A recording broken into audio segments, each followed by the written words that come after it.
The search for beauty has always been a central theme in human history, transcending time, culture, and geography. From the philosophers of ancient Greece to the poets of the Renaissance, the pursuit of beauty has been a thread woven through our understanding of the world and our place within it.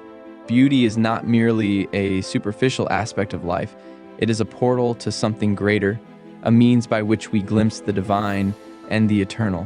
Ralph Waldo Emerson, in his essay Nature, speaks of a nobler want within all of us, a deep desire for beauty that transcends the physical world. Emerson writes, "How does nature deify us? With a few and cheap elements?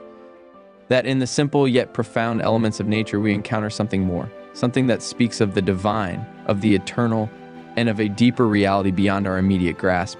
In his reflections, Emerson asserts that nature serves as a direct link to beauty, the rhythm of the waves crashing against the shore, the majesty of towering trees reaching into the sky, and the celestial dance of the stars above all point towards something transcendent.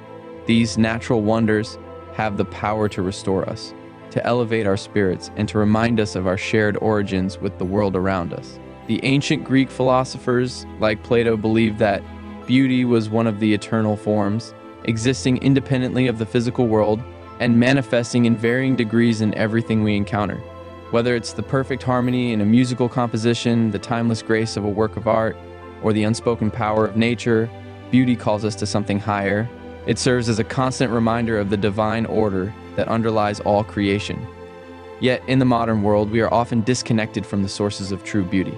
We live in cities surrounded by steel and concrete, detached from the natural world that once inspired great works of art and philosophy.